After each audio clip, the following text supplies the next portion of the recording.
C'est un réel plaisir d'être ici. C'est un peu la première fois en fait que je communique sur les travaux qu'on a entrepris au laboratoire sur la distance psychologique au changement climatique. Alors du coup ça me fait, je vous remercie beaucoup de venir m'écouter là-dessus. Et c'est vrai qu'au départ, donc je suis une ancienne dissonneuse, si je puis dire. Donc, je travaille avec Daniel depuis de nombreuses années là-dessus. Et puis je suis arrivée à m'intéresser à l'environnement parce que depuis toujours, j'étais passionnée par les situations dans lesquelles on nourrit certaines convictions et pour autant on n'a pas des comportements qui viennent aller dans le sens de ces convictions. Et dans le cadre à l'heure actuelle des enjeux environnementaux, le fameux Green Gap, qui fait que du coup on va prendre conscience des enjeux climatiques mais pas forcément agir, c'est bien ça qui m'a amenée à m'intéresser donc à l'environnement. Mais c'est pas du tout de ça dont je vous parle aujourd'hui. Aujourd'hui je vais donc vous parler d'une stratégie qui est assez récurrente, qu'on va retrouver dans les discours, alors il faudrait juste que ça fonctionne, voilà, lié au changement climatique, et c'est par ce prisme que j'ai commencé à m'intéresser à ce champ. Cette stratégie récurrente qu'on va retrouver aussi bien dans les campagnes de sensibilisation, et je vais y revenir juste après, que dans les discours des experts du climat, que dans la presse régionale, nationale, consistant à nous faire prendre conscience de ce que dit tout à l'heure Thierry. C'est pour ça que ça me fait plaisir de pouvoir discuter un peu après toi, même si je suis loin d'avoir ta culture générale en écologie. C'est cette idée d'impact concret du changement thématique et le fait que dans ces discours, dans ces stratégies discursives, on veut expliquer à la population que le changement est proche de nous, que le changement, c'est maintenant, c'est ici.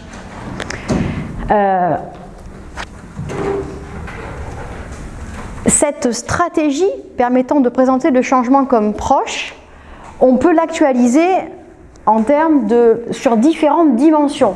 Par exemple, ce qu'on voit beaucoup, c'est le fait de nous dire que le changement est proche dans le temps. C'est ce qu'on a avec l'ADEME, avec « faisons vite, ça chauffe » ou « the time is now ». On veut aussi nous faire comprendre que le changement est localisé, qu'il est très proche de nous en termes spatial. Alors ici, vous avez le Mont Saint-Michel, en Normandie, parce qu'en fait, je suis une expatriée, je suis sudiste, mais j'habite en Normandie. Et là, on a effectivement, on sent qu'il fait très chaud, que c'est le désert en Normandie. Donc voilà, donc le changement est arrivé jusqu'à nous. Et vous avez vu aussi les vaches zébrées, les vaches normandes zébrées. Ça, c'est les stratégies de communication du GIEC local normand. Et un troisième aspect qui consiste aussi à nous expliquer que le changement nous touche nos proches. Carrément, ici, le changement change notre apparence. Donc, en s'intéressant à ces stratégies en fait, de communication qui seraient censées faire prendre conscience aux gens que le risque est proche, qu'il est là et qu'il faut agir, eh bien, on s'est demandé, et bien sûr, on n'est pas les seuls, si finalement cette proximisation du changement climatique, eh bien, allait modifier notre façon de percevoir les choses, allait nous amener à agir. En d'autres termes, est-ce que c'est vraiment et systématiquement efficace de dire aux gens le changement te touche maintenant, toi, localement, et c'est certain. Donc tout ce dont je vais vous parler aujourd'hui va tourner autour de ça, et je vais vous présenter quelques premiers travaux qu'on mène par rapport à ça dans ce champ. Et puis Daniel, tu m'arrêteras quand ce sera... tu me feras des petits... je les ferai chronométrer. Des petits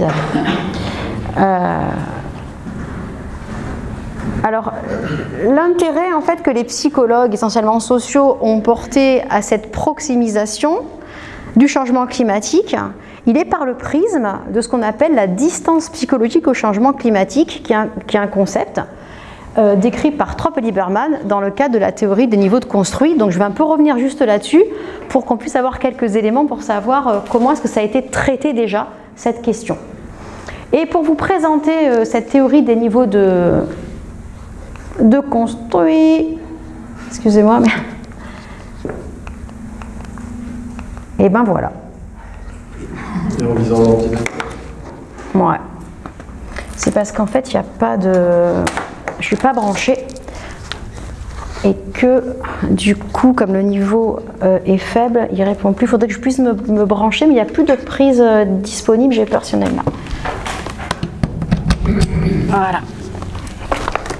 Cette théorie des niveaux de construit, donc de Tropp et Lieberman, dans laquelle la notion, le concept de distance psychologique aux objets a été défini. Je pense que ça peut remarcher. Voilà, c'est bon. nous dit en fait que la distance psychologique est en lien avec le fait de faire l'expérience de l'immédiateté aux choses. Et cette expérience de l'immédiateté aux choses peut se faire selon 4 aspects, 4 dimensions. Donc par exemple, si je demande ici à Daniel ce qu'il pense du changement climatique, il peut me répondre de 4 façons. La première chose, je peux lui dire, mais Daniel, quand tu penses au changement climatique, à la manifestation, tu penses à quoi? Et il peut me dire, ben, je pense au pôle Nord, à ce qui se passe au pôle Nord, ou il peut me dire, non, non, je pense à ma chère ville natale de Nice. Dans ce cas, il va donc parler du changement climatique selon une dimension spatiale, et ça pourrait être soit très proche de lui géographiquement, soit très éloigné. C'est la première dimension. Soit il peut me dire, le changement climatique, pour moi, c'est les 50 degrés prévus en 2100. Ou c'est plutôt le fait que je meurs de chaud l'été. Là, il fait l'expérience, il me parle de ce changement, comme étant soit très proche de lui, immédiat au niveau du temps, soit très éloigné de lui. Il peut aussi me dire que pour lui, le changement climatique, ça va lui toucher lui, son équipe de foot, ou plutôt les Inuits. Là, il va me parler d'une distance dite sociale, ou il peut enfin me dire qu'il pense que c'est avéré, c'est certain, ou il peut plutôt me dire que c'est peut-être le cas, ou peut-être pas, comme des discours un peu plus climato-sceptiques. Donc cette distance psychologique du changement climatique, elle s'actualise selon 4 dimensions. D'accord? Et ces 4 dimensions, d'après Trop et Lieberman, elles vont être interreliées, interdépendantes. C'est-à-dire que si je pense que le changement est proche de moi au niveau temporel, je vais aussi imaginer qu'il me touche spatialement, qu'il me touche moi et qu'il est certain. Et cette distance psychologique, elle a été travaillée dans le cadre du changement climatique parce que surtout, on sait qu'elle est reliée à ce qu'on va appeler les niveaux d'abstraction déconstruits. En d'autres termes, d'après Trop et Lieberman, lorsqu'on se représente un élément, un objet de sa vie de façon proche, eh bien ça va appeler à se le représenter de façon très concrète, détaillée, et à se focaliser sur tout ce qui est en lien avec sa faisabilité. En revanche, quand je pense à un élément de façon plutôt éloignée, ça m'amène directement à envisager cet élément de façon beaucoup plus schématique, globale, abstraite. Ainsi, si je me retrouve en pensant au changement climatique, à penser à ce qui s'est passé, j'ai trouvé des exemples de chez vous, à Pavalas, comment ça se dit? Palavas. Ah oui, je dis Pavalas. Palavas et les flots.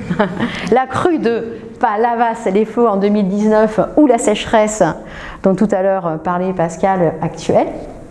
Eh bien, le fait que je me représente le changement climatique de cette façon-là va m'amener systématiquement à le sentir très très proche de moi et de façon très concrète. En revanche, si quand je pense au changement climatique, je pense à la fonte des glaces en Arctique, d'accord, et aux ours polaires, ce changement climatique, bien sûr, sera plus abstrait et plus éloigné. Et l'idée dans ce champ, c'est quoi? Ça a été de dire au départ que le changement climatique en tant que tel est un objet tellement complexe, tellement diffus, d'accord, et au départ assez incertain dans ses manifestations, dans ses conséquences, d'accord, dans l'ampleur de ses conséquences, qu'on se le représenterait systématiquement de façon plutôt abstraite, globale, schématique, et que cette façon assez abstraite de penser au changement climatique serait en fait un obstacle majeur au fait d'adopter des pratiques éco-citoyennes.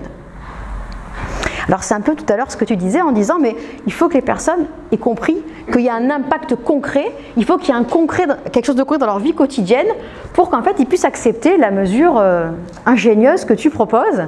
Il faut que cet impact il puisse exister en fait dans la tête des gens. Ça a été un peu cette hypothèse. Et cette hypothèse, ça fait à peu près 15 ans qu'elle est testée, c'est-à-dire est-ce que finalement, d'où mon titre, au départ on pense que le changement climatique c'est dans bien longtemps, dans une galaxie lointaine, très lointaine. Donc du coup, l'hypothèse défendue était, finalement, plus on perçoit le changement climatique comme un risque distant, donc très abstrait, moins on va être préoccupé par ce risque, d'accord, et moins derrière on va avoir des comportements qui vont nous permettre de lutter contre ce risque et d'agir en faveur du climat. Et finalement, quand on a testé ça, on s'est rendu compte dans la littérature que ce n'était pas aussi facile que ça. Moi, c'est un peu de ça dont je vais tenter de vous parler et on tente d'essayer de comprendre qu'est-ce qui se passe vraiment. C'est-à-dire que bon nombre d'études ont tout d'abord mesuré cette distance psychologique au changement climatique, d'accord, en tentant de prédire derrière le fait que les personnes allaient plus adhérer à des mesures de soutien aux politiques publiques liées au climat ou allaient plus agir en faveur du climat ou avoir des intentions d'action en faveur du climat. Et on s'est rendu compte que c'était pas systématique, que plus je me sentais proche de ce changement climatique, que plus je le changeais concret, et plus j'allais agir, ou plus j'allais me sentir concernée, j'allais agir. De la même façon, dans les études plus expérimentales, là, dans lesquelles plutôt on s'insère, nous, dans lesquelles on s'est retrouvé à induire une proximité au changement climatique, et je vais vous présenter un exemple de ça, eh bien on observait que ce n'était pas systématique. Tantôt, quand on expliquait par exemple que le changement climatique, ça relevait en fait de la montée des eaux au Bangladesh, les personnes se retrouvaient à avoir plus envie d'agir, d'accord ? Et tantôt, finalement, quand on arrivait à parler plutôt de la montée des eaux en Normandie pour des Normands, c'était là où on allait plus sensibiliser les gens et plus leur donner envie d'agir. Ainsi, les résultats dans ce champ, depuis une quinzaine d'années, clairement, sont pas très homogènes, sont plutôt hétérogènes, ce qui fait que les conclusions qui sont tirées sont ambiguës. Et lorsque nous on investit ce champ, la question c'était comment on communique en fait pour que les gens soient sensibilisés. Et bien on était bien capable de répondre à cette question après avoir approfondi ce champ-là. Je me dois, parce que voilà, parce que j'ai pas encore beaucoup de données et que c'est là-dessus qu'on a un peu bossé, de vous donner les explications que l'on va trouver dans cette littérature au fait que ça marche pas aussi bien que prévu. La première catégorie d'explications, c'est des explications qui font plutôt appel à la façon dont cette distance psychologique a été conçue, conceptualisée, et l'ancrage, d'accord, le fait que la théorie des niveaux de construit soit pertinente pour discuter de la proximisation au changement climatique. Donc les premières limites, le premier point c'est quoi? C'est de dire finalement cette distance psychologique, elle est envisagée comme à 4 dimensions qui sont interdépendantes. C'est-à-dire que quand on pense au changement maintenant, on va penser qu'il est juste ici.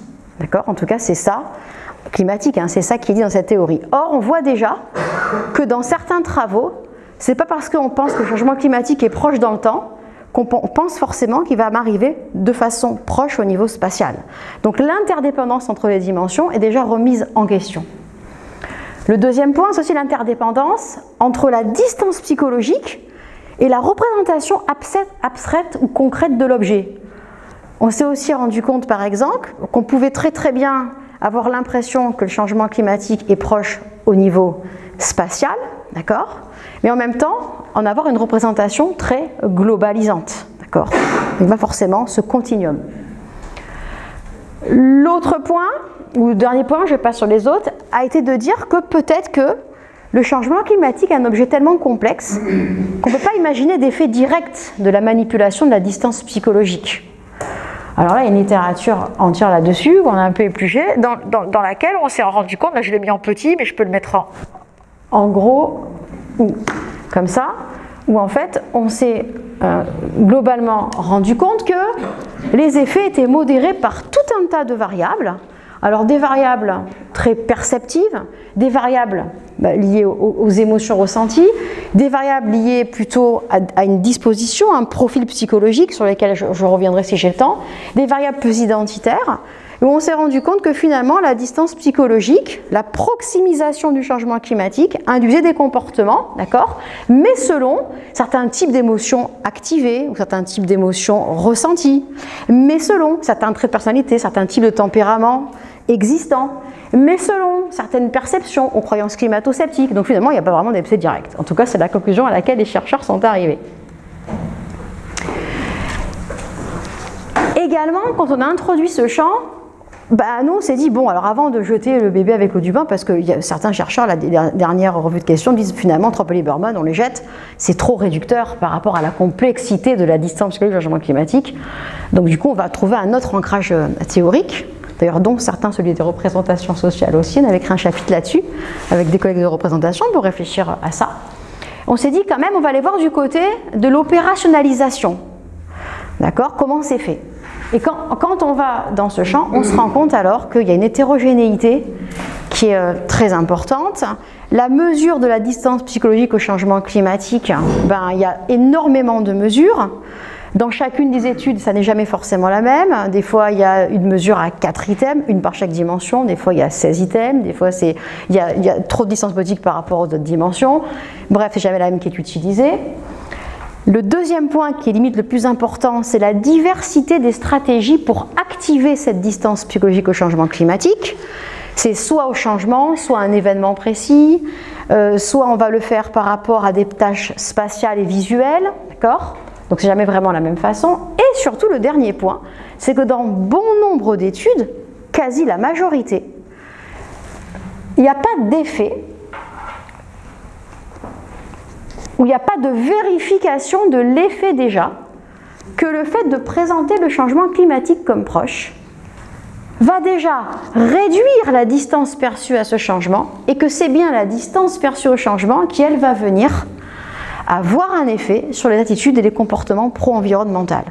En d'autres termes, on a beaucoup remis en question le fait que présenter la proximité ne marcherait pas sur les comportements, d'accord, sans finalement se dire, mais quand je proximise, est-ce que dans la tête des gens, c'est vraiment proximisé? Et cet effet-là, il a été finalement très peu montré. Et la plupart du temps, il n'y a pas de manip check, donc très peu étudié. Donc avant, nous, dans le labo, quand on a entrepris de travailler là-dessus, de rentrer dans le débat théorique, on est déjà rentré un peu dans le débat méthodologique en se disant, on va aller chercher, nous, déjà une façon permettant d'induire vraiment cette proximité. J'ai envie de dire, une fois qu'on a induit la proximité, qu'on voit que ça marche, est-ce que derrière, on pourra modifier les comportements, les attitudes, et est-ce qu'on pourra sensibiliser les gens avec cette technique de proximisation du changement climatique? Ça va, je ne vais pas trop vite? Non, j'ai plein de trucs à dire. Bon. Sinon, comme je me speed, alors... Pour le faire vite, dans la littérature, alors dans des textes récents, ils disent qu'il y a 5 façons. Bon, il y a 2 grandes façons d'induire une proximisation au changement climatique ou à ses conséquences. La première façon, c'est le fait de donner à connaître aux personnes un événement climatique, d'accord, souvent une catastrophe climatique, hein, de plus ou moins grande ampleur, et de dire que cette catastrophe, elle est soit proche, soit lointaine. Et proche, ben ça peut être proche, soit au niveau temporel, soit au niveau spatial, soit au niveau social, soit de façon certaine. D'accord ? Alors comment c'est fait? Ben là, par exemple, dans cette étude de Kim et Al, on expliquait en fait qu'il allait y avoir un réchauffement des températures important, d'accord, et que soit ce réchauffement arriverait à la fin de l'été d'après, soit ce réchauffement arriverait à la fin du siècle. D'accord ? On présente donc le même texte en changeant juste l'aspect temporel et après on mesure derrière les intentions comportementales. Je vous donne des exemples parce que c'est ça qui est le plus sympa dans ce champ, c'est voir comment c'est opérationnalisé. Ça c'est plutôt de la dimension spatiale, où là chez Hello et Spence, on va montrer en fait la montée des eaux et on dit que cette montée des eaux, elle arrive soit dans la ville des participants, d'accord, ou soit elle arrive au Bangladesh, d'accord, avec un message toujours identique. Ou soit là c'est la manipulation de la distance sociale. Ici donc on expliquait qu'il y aurait à cause du changement climatique un risque d'infection très important qui arriverait donc à un temps donné, celui-là qui est neutralisé. Et on disait que soit il allait concerner des personnes socialement proches des participants, donc là des Américains, soit socialement éloignés, c'est des Français. Donc c'est la même photo, il y a juste le nom qui change. Donc c'est Danny Brown et là c'est le Français, c'est Marc Guillaume par exemple. D'accord ? Donc les messages restent identiques sur tout un tas d'aspects, on va juste manipuler des aspects donc, de distance à chaque fois sur différentes dimensions dans cette première façon de faire. Avec cette première façon de faire, quand on regarde la littérature, on se rend compte que les tailles d'effet sur les comportements sont vraiment faibles, que ça ne proximise pas forcément le changement climatique, d'accord, en tout cas aux yeux des participants. Donc là, les chercheurs ont essayé une autre façon de faire.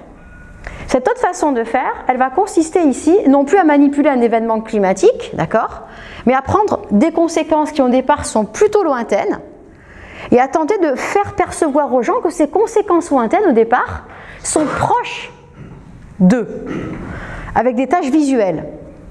Voilà, par exemple, chez Soliman, on dit qu'il y a une crise alimentaire et finalement, la crise alimentaire elle est décrite de la même façon. Dans la condition proche, qu'est-ce qu'on fait ?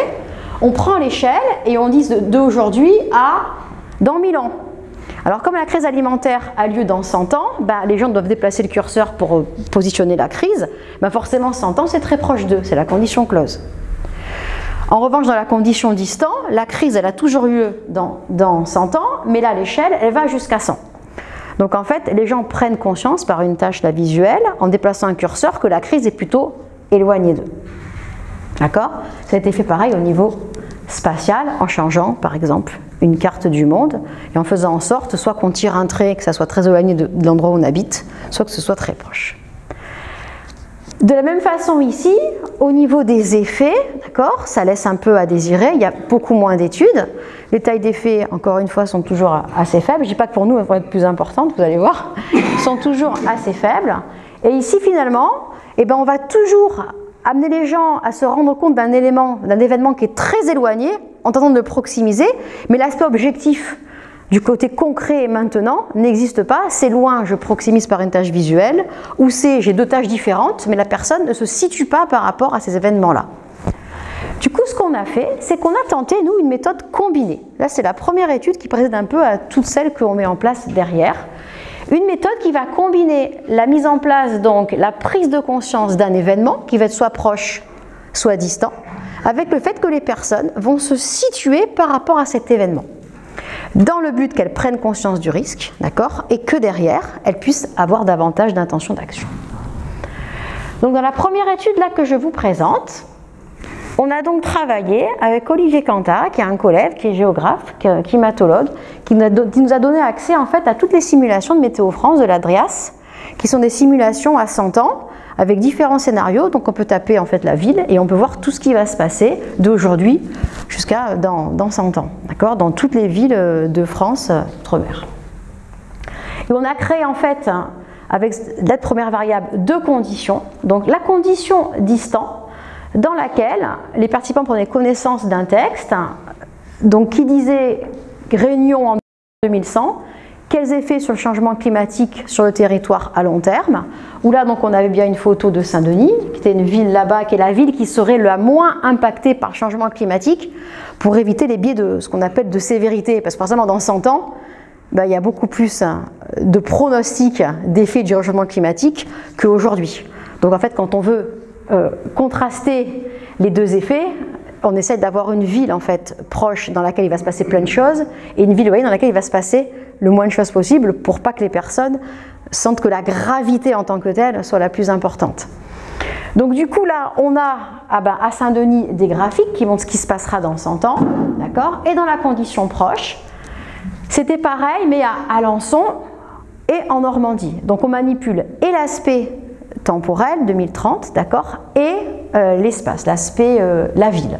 Donc c'est des Normands qui habitent tous à peu près à Caen, donc là ils sont à une centaine de kilomètres de Alençon, et là ils sont plutôt à 12 000 km, 10 000 km de Saint-Denis. Donc un événement climatique proche versus éloigné, avec des vrais chiffres en fait, on n'a rien inventé, d'accord. Première VI. Et la deuxième VI consistait, une fois qu'on avait pris connaissance donc, du texte, de la photo, des graphiques, à amener les participants à ou pas se positionner eux-mêmes par rapport à l'événement climatique qu'on leur présentait. C'est-à-dire sur une frise, à dire exactement, toi tu habites où? Ils devaient dire où ils habitaient, ils devaient déplacer un curseur. Donc en fait, quand c'était Saint-Denis, le curseur allait de 0 à 12 000 km, d'accord, pour qu'ils prennent conscience que c'était éloigné d'eux, aussi bien en termes de kilomètres, d'accord, que de temps. Et à Alençon, le curseur était fait pour que quand ils se placent sur le curseur, ils prennent conscience que c'était eux-mêmes qu'ils vivaient dans leur expérience immédiate, qu'ils allaient vivre ce changement climatique, aussi bien au niveau temporel que spatial. Ça va ? Du coup, nos participants à la fin des fins sont retrouvés à 349. Alors voilà, on avait pas mal, c'était invitation par mail. Ils recevaient donc, je suis à 25 minutes ? Ok. Ils étaient donc 349 étudiants canaises ont participé à cette étude. Ils ont été répartis selon 4 conditions XP. Donc juste pour comprendre le plan, on va donc bien avoir à chaque fois le contexte distant ou proche. Dans le cas distant, il y a distant avec soit positionnement sur la frise qu'on a appelé accentuation de la distance, soit pas, et en proche pareil, soit positionnement sur la frise, donc soit accentué, soit pas. Ça donne 4 conditions XP contestées.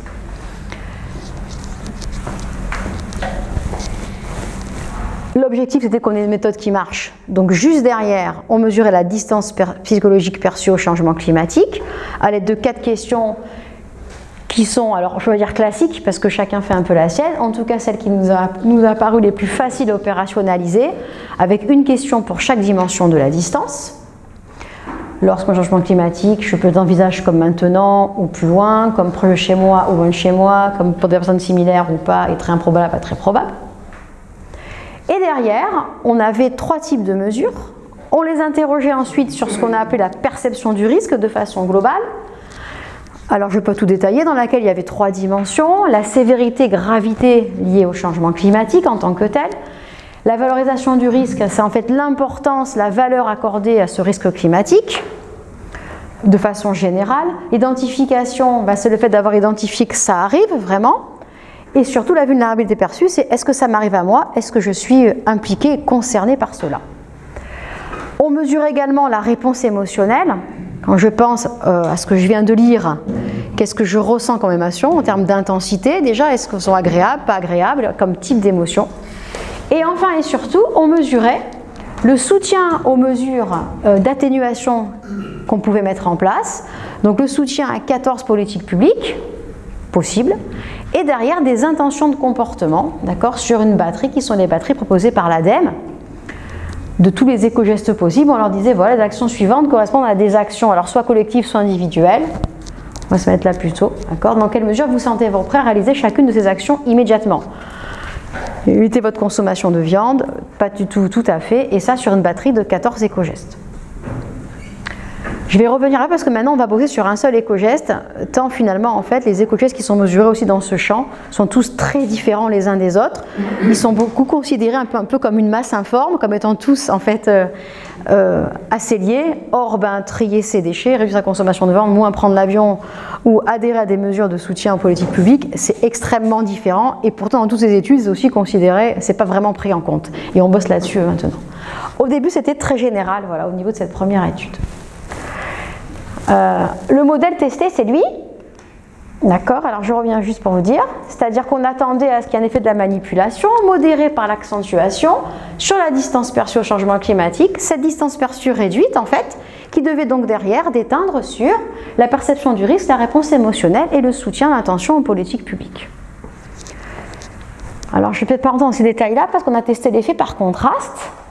Effectivement, en se disant qu'on partait d'une condition qui était la plus distante et avec une distance accentuée, c'est-à-dire je prends conscience que le changement climatique c'est dans 100 ans à Saint-Denis et que moi je suis très loin d'eux au niveau du temps, au niveau de l'espace, d'accord, c'est ce qu'il y a de plus distant. Et c'était de moins en moins distant pour aller jusqu'au plus proche qui était c'est maintenant, c'est à Alençon et j'habite ici, je me mets très près d'Alençon. Alors je vais, hop, peut-être on va regarder juste le premier graphique qui est là, sans s'occuper de ça, j'essaye un peu de simplifier au fur et à mesure. Donc on a testé ça par contraste, et finalement, de façon assez générale, par contraste polynomiaux, donc on va contraster donc un contraste linéaire, d'accord, c'est qui est ici, on va le tester sur la distance perçue qu'on compare à 2 autres contrastes ici résiduels.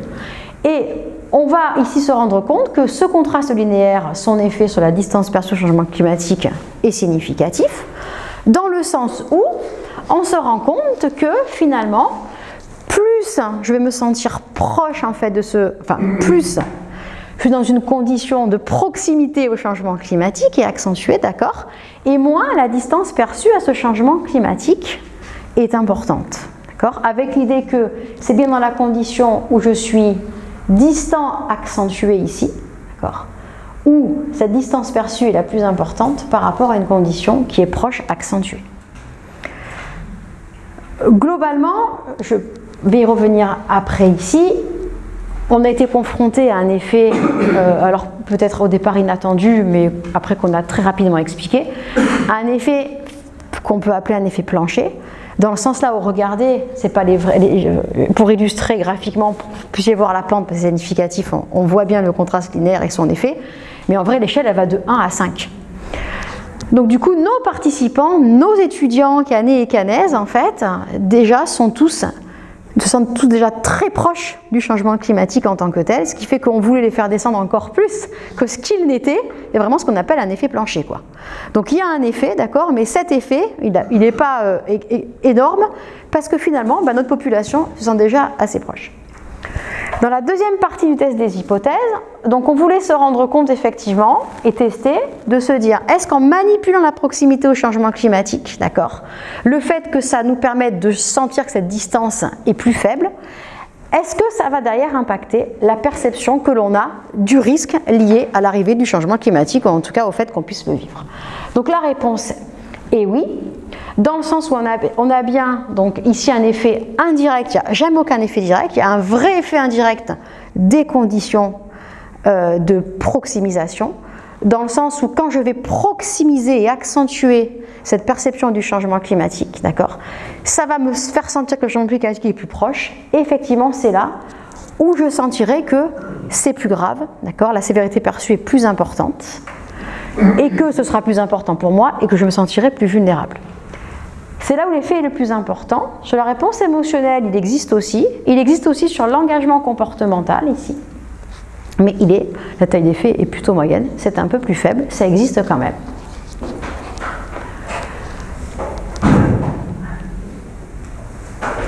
Globalement, voilà, je vous mets la suite.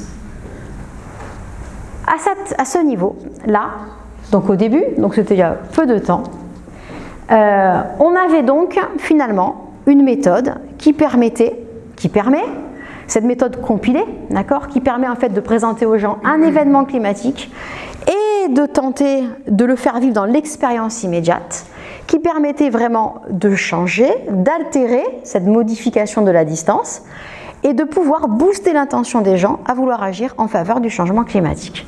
Donc muni de cette méthode, on s'est dit que ça valait le coup de pouvoir pénétrer ce champ en se disant mais sur quoi on pourrait travailler en fait pour pouvoir résoudre les ambiguïtés liées à cette proximisation qui ne fonctionne pas vraiment. De là sont nés donc du coup 3 projets de recherche. Et c'est ceux-là que j'ai pas le temps de vous présenter, mais ils sont tous à des stades très différents, donc c'est pas très grave, tout démarre, je vais vous expliquer. Le premier projet de recherche, en fait, qui est là, donc en fait je vous le fais en sens inverse, je fais un 3-2-1. Le premier projet de recherche, il consiste, lui, à venir, en fait, approfondir finalement les pratiques que l'on veut modifier, d'accord? C'est-à-dire à se dire, quand je vais communiquer au sujet du changement climatique, est-ce que je communique de la même façon, selon finalement déjà ce que je veux accompagner comme changement? On dit qu'il faut amener les gens à s'adapter, à les accompagner, mais les accompagner pourquoi? Pour faire quoi, d'accord? Donc on a commencé à travailler sur les éco-gestes en tant que tels et sur la façon d'identifier, de se représenter ces éco-gestes. C'est le premier projet.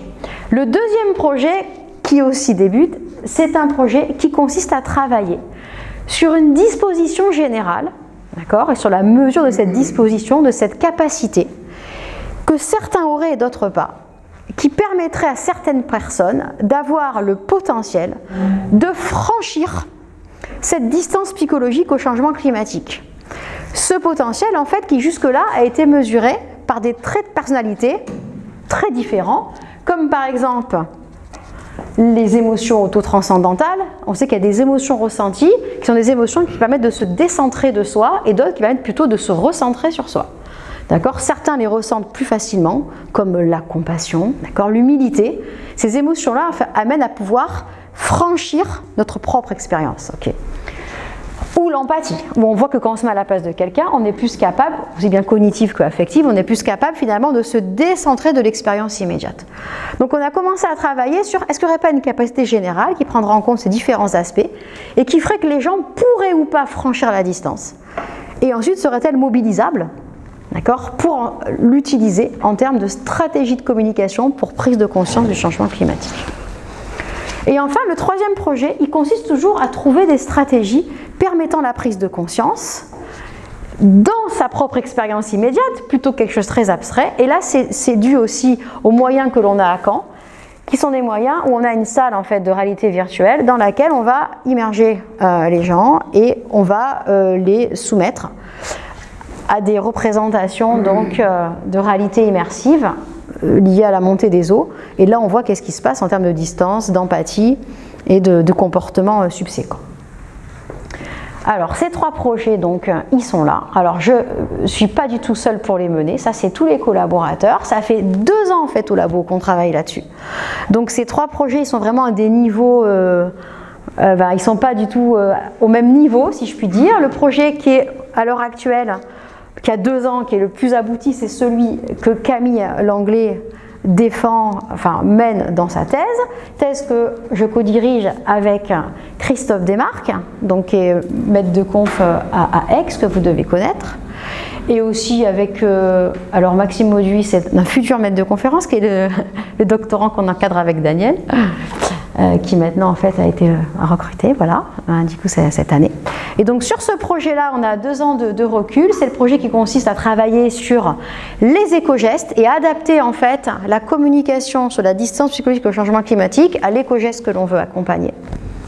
Le deuxième projet, alors lui, c'est un projet qui a démarré il y a 5 mois, sur lequel on a quelques données, mais que je ne peux pas vous présenter là, parce que c'est que le début en fait. C'est ce projet qui consiste à aller mesurer 3 types de traits de personnalité, dont je pourrais juste vous parler après, dans le but de développer cette capacité à transcender l'expérience immédiate pour mieux franchir la distance et mieux en prendre conscience et mieux pouvoir accepter des mesures gouvernementales ou le fait de arrêter de surconsommer, si je puis dire. Et le 3e projet, c'est la réalité virtuelle. Il est aussi en collaboration ici avec des géographes, climatologues, parce que les films sont développés par les collègues en fait, de Géo. Et nous, on va analyser l'effet de ces films, en réalité immersive, sur tous les processus psychologiques qui découlent en fait de ces films. Donc voilà, et la région Normandie nous dote très bien, puisque là, la thèse elle est financée par la région. Là, c'est des projets, c'est un RIN émergent financé par la région, 200 000 €, et là, c'est un nouveau RIN émergent qu'on vient d'obtenir, toujours financé par la région. Du coup, la région Normandie investit à mort sur le changement climatique. Alors, à ce stade, en fait, soit je vous présente ici, c'est-à-dire encore une donnée de ce projet-là, parce qu'on a analysé les dernières données, en fait, avec Camille il y a 3 jours. Donc, on a sur la réduction de la consommation de viande, voilà, dont je peux vous parler encore, ou soit revenir sur les 2 autres projets, mais en tout cas, j'ai prévu, je ne sais pas combien j'ai là, vous n'êtes pas trop fatigué. Hein? Alors du coup je vais parler un peu. Comment? Ouais. Il en demande encore. Hein. Ah ouais, mais c'est encore plus balbutiant, tu sais, là, tu vois, ça démarre. Hein, donc, du coup, la question là qu'on s'est posée, bien sûr, elle est revenue à se rendre compte en fait que dans la littérature sur les comportements pro-environnementaux, qu'on appelle donc les éco-gestes, finalement ces éco-gestes, ils sont en tant que tels, ils sont très peu pris en considération, leur nature, leurs différences, leurs spécificités, et pour autant on se rend compte en fait qu'ils se distinguent sur de multiples paramètres. Alors ces paramètres globalement on nous les a catalogués là dans le chapitre qu'on a écrit sur de plutôt objectifs à plutôt subjectif, d'accord? Et on sait très bien qu'on va nous parler, par exemple, de comportements d'atténuation ou d'adaptation, de comportements liés à des domaines, même de la mobilité, le fait de moins prendre sa voiture, le fait de davantage trier ses déchets, ou le fait de faire plutôt de faire de l'activisme. On va avoir des comportements qui ont un faible impact carbone ou un fort impact carbone. On va avoir des comportements dans les habitudes qui sont très ponctuels, baisser son chauffage une fois, éteindre sa chaudière, ou qui sont répétés, qu'on va faire plusieurs fois par jour, comme éteindre sa lumière. Des comportements qui sont très coûteux à apprendre, à réaliser, d'autres peu. Des comportements jugés surtout comme faciles ou difficiles, d'accord? Et ça nous a intéressé particulièrement. Et enfin, des comportements plus subjectifs que l'on va pouvoir se représenter à ce qu'on appelle soit à haut niveau, soit à bas niveau. Alors ça, c'est qu'est-ce que ça veut dire? Alors je vais revenir pour vous le présenter à Daniel. Ça va faire Ah bah c'est mon pote un peu quoi. Bah ouais, puis je pouvais faire des blagues sur Daniel, je pense que j'aurais pas pu en faire sur personne d'autre là quand même, parce que je le connais quand même assez bien donc. Et donc pour vous présenter juste 2-3 éléments sur cette théorie d'identification de l'action. En fait là on voit Daniel, alors je lui dis mais qu'est-ce que tu fais Daniel? Là, il me dit mais tu vois bien que je suis en train de. Alors, il me dit soit de manger une salade, il me dit mais je suis en train de faire en sorte de ne pas manger de viande quoi. Ah bon? Ok.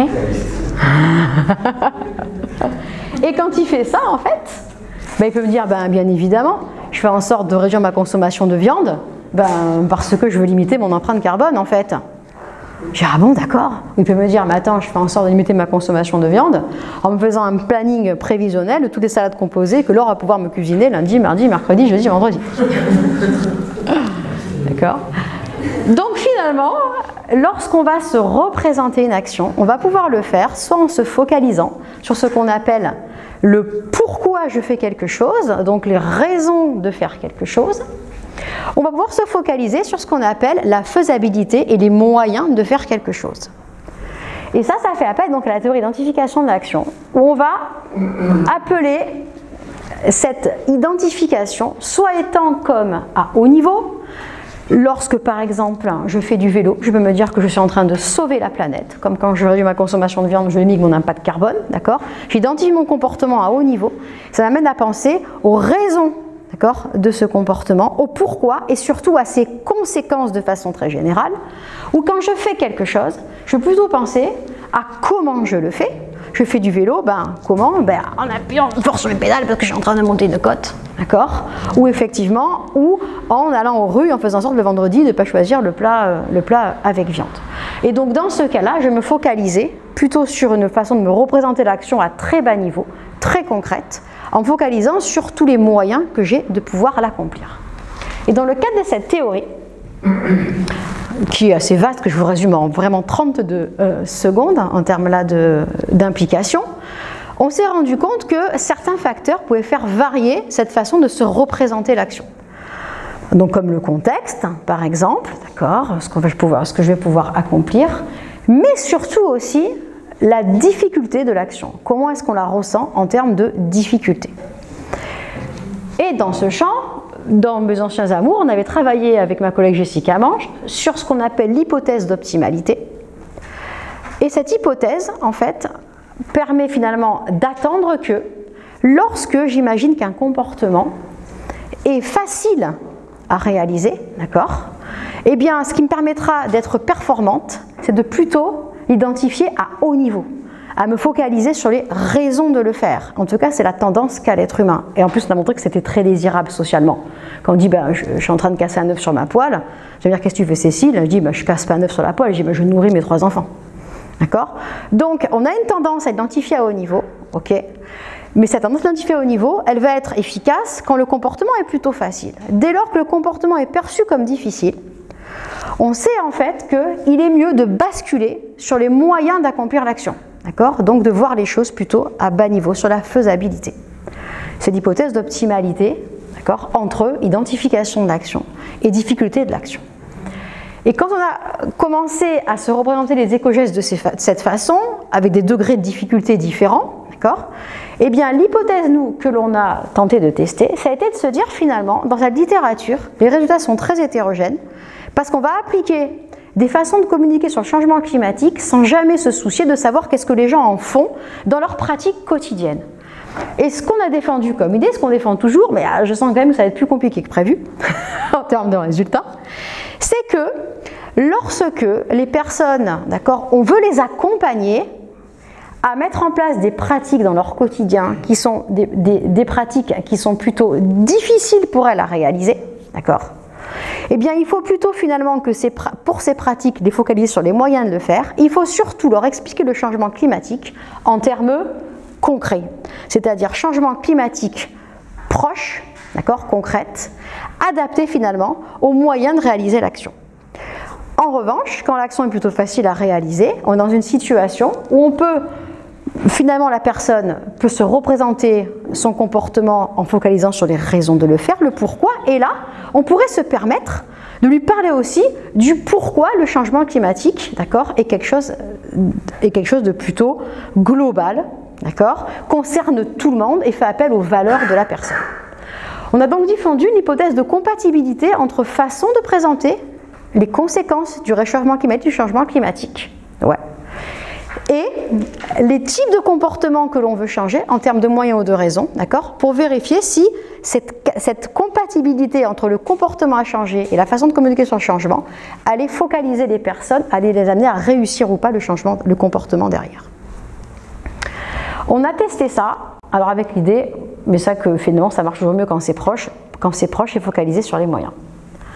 Donc on a testé ça plus récemment, en ne travaillant, après de multiples pré-tests, essentiellement on a choisi un éco-geste en fait, d'accord. On va sans doute le faire sur d'autres. Là on a choisi un éco-geste, une pratique pro-environnementale, qui est la réduction de la consommation de viande. Alors après, un pré-test important, plusieurs autres raisons. On a choisi cette pratique parce qu'on voulait une pratique qui était quand même à fort impact carbone, d'accord, qui était aussi une pratique qui était celle qui était sur laquelle notre population des étudiants avait une distribution en termes de représentation de difficultés qui était bien faite, c'est-à-dire que ça paraît très difficile comme plutôt facile pour certains et certaines, et les gens ne sont pas tous focalisés sur un côté de la courbe. Ok, et surtout aussi, c'est parce que chez les étudiants, ça avait quand même du sens, parce qu'il y avait aussi le transport, et il y en avait le monsieur qui n'avait pas le permis, il y avait aussi l'empreinte carbone liée au numérique, et là du coup c'est très important, mais c'était quelque chose de très focalisé, très réactif chez eux, avec eux. En plus, peu de vision à long terme, cette empreinte. On voit très bien que ça va être un très gros problème, mais c'est peu connu maintenant. Bref, on a travaillé sur, après que je vous présente pas, sur la réduction de la consommation de la viande. Avec l'idée de dire qu'on va donc avoir une manipulation de la distance psychologique avec les messages qu'on a pré-testés que je vous ai montrés, qui fonctionnaient à peu près. On va présenter la réduction de la consommation de la viande d'une certaine façon, soit en se focalisant sur les raisons, d'accord, de réduire sa consommation de viande, soit en se focalisant sur les moyens de le faire. Comment je fais les raisons? C'est pour les animaux, c'est pour ma santé, c'est pour la planète. Dans les pré-tests sur l'IA, c'est ça qui ressortait. Ou sur les moyens que j'ai de le faire. Et derrière, on est allé mesurer l'intention de limiter la consommation, mais également, on voulait un comportement un peu plus effectif, si je puis dire. On est allé mesurer la préférence des gens pour les produits à base de viande dans des comportements dits d'achat, où on a travaillé sur un green shop, qui est en fait un faux supermarché, un supermarché en ligne, dans lequel je vais vous montrer, les étudiants et étudiantes devaient faire leurs courses avec un panier réduit pour voir à quel point ils allaient choisir ou pas dans leur panier des produits carnés, en sachant qu'ils pouvaient à la fin de l'expérience, après tirage au sort, remporter le panier qu'ils avaient choisi. Donc contexte distant ou contexte proche, moi je ne reviens peut-être pas dessus parce que vous avez vu les messages, d'accord, il y a deux conditions. Ok, on va présenter toujours le changement climatique, soit à Alençon en 2030, soit à Saint-Denis en 2100.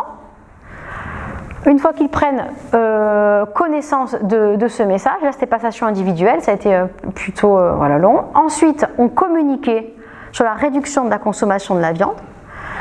Donc, avec l'hypothèse de se dire qu'il y aurait des conditions dans lesquelles il y aurait une meilleure compatibilité entre la façon de présenter le changement climatique et la façon de présenter l'action qu'on voulait accompagner. Donc, soit conditions moyens, mais quelles solutions pour limiter la consommation de viande? On présentait 3 solutions. Donc, la condition moyen qui devait mieux aller, en fait, avec la condition proche de changement climatique, ou soit la condition raison, d'accord, en disant, tu limites ta consommation de viande, pourquoi tu le fais? À la suite de quoi on mesurait l'intention de réduire la consommation de viande, par 3 questions, toujours pareil, qui sont des questions classiques qu'on va retrouver, donc avec les deux questions qui sont le fait de réduire, et une question spécifique sur laquelle c'est la seule où on a des effets ici, où on n'aurait pas cru, où j'ai l'intention en fait d'avoir finalement une pratique qui est non pas de réduction, mais une pratique d'amélioration, de changement. Donc ça en vient encore à la complexité en fait de ces pratiques, où c'est pas que j'ai l'intention de réduire, j'ai l'intention davantage manger autre chose. Ouais. Et ça c'est une fois qu'on mesure l'intention, donc le Green Shop. Donc là le Green Shop c'est vraiment un vrai magasin virtuel, certains passaient beaucoup de temps, d'autres beaucoup moins, où ils faisaient leurs petites courses en fait, avec un panier de 30 € pour 5 repas. Encore une fois qu'on avait pré-testé pour être sûr que ça correspondait 30 € à un budget moyen de l'étudiant sûr 5 repas la semaine. On mesure aussi la distance psychologique, d'autres variables que je ne vous présente pas. Alors tout d'abord, le premier effet, mais vraiment c'est ce qu'on a analysé il y a 3 jours, donc on attend là d'avoir différents indicateurs, d'accord, c'est à titre indicatif là pour montrer que pour l'instant, alors les messages ont un effet, d'accord, c'est-à-dire qu'en conditions de distance proche, quand on regarde le grammage de viande mis dans le panier, d'accord, on voit qu'il est plus faible.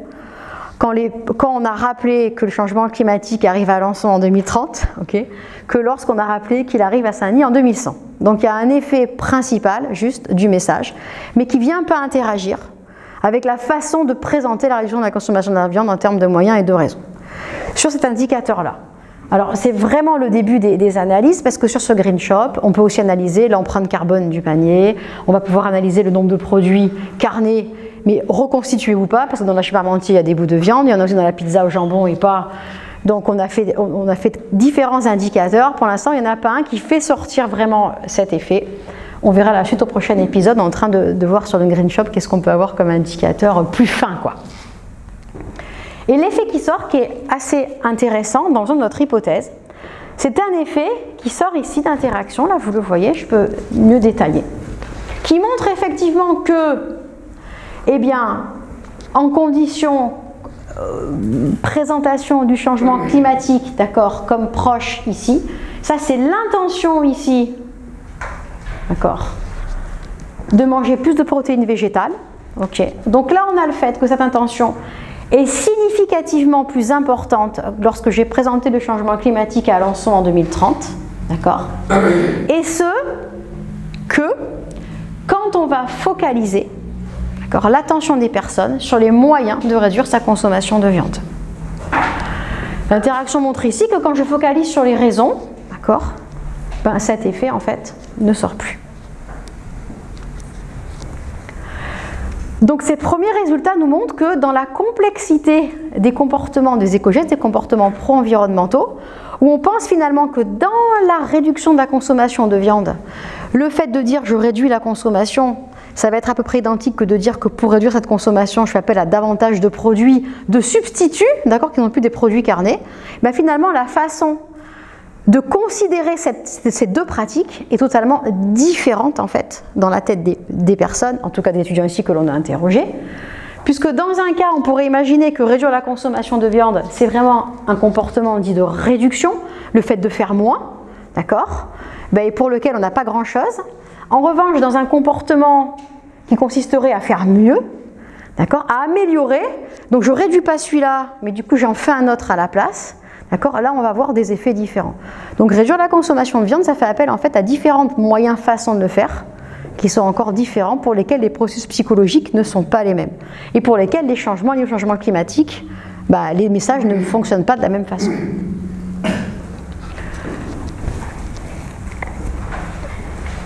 Ça c'était pour le programme 1. On peut discuter là-dessus. On peut discuter là-dessus, ouais, je peux m'arrêter ou je peux...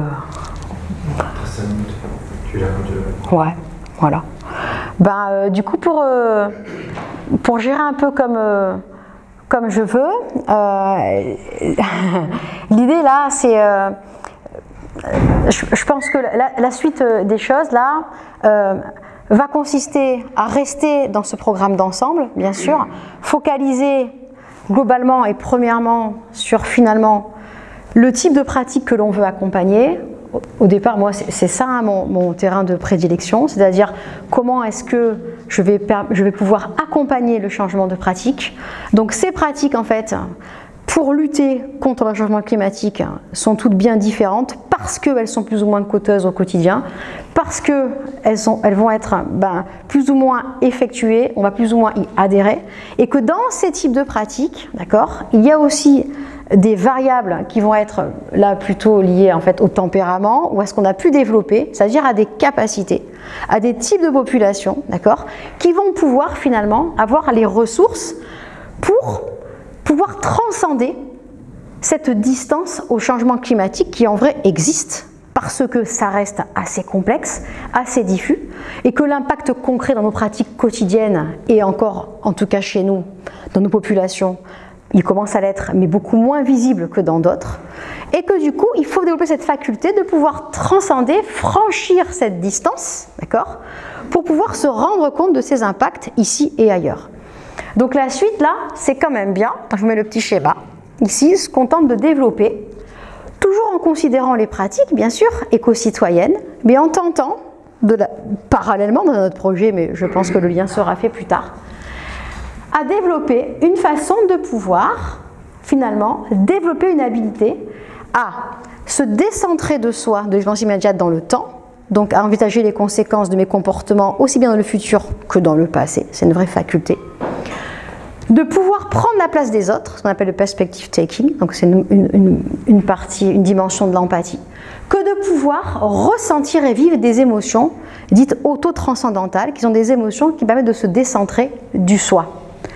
Donc l'objectif là est de pouvoir le mesurer, d'accord, de pouvoir regarder les interrelations entre ces différents traits, pour tenter ensuite de pouvoir activer cette capacité à transcender l'expérience sur les différents plans et de pouvoir finalement devenir hermétique, d'accord, à ce côté abstrait du changement climatique, ou à pouvoir le ressentir même s'il est abstrait. Soit on va le faire par le développement de capacités, d'accord, ou soit, donc ça c'est le projet entier, je ne pose pas, ou soit on le fait ici par le développement en fait, finalement, de techniques immersives. On a aussi des premiers résultats dans lesquels on va se rendre compte que d'avoir connaissance de la montée des eaux en Normandie, donc dans une ville que l'on connaît, où on est, va permettre ici de développer un sentiment finalement clair de présence, d'accord, va permettre de se rapprocher du changement climatique en tant que tel, donc de le rendre plus concret, d'accord, de mieux vivre ce que les personnes pourraient expérimenter avec la montée des eaux, et derrière de prendre conscience de pouvoir agir en faveur du climat. Et ça c'est le troisième projet dans lequel on a des premiers résultats qui montrent que la réalité immersive permet d'augmenter le sentiment de présence, qui permet d'augmenter le soutien aux mesures écologiques. Moi je dis que ça. Merci de votre attention.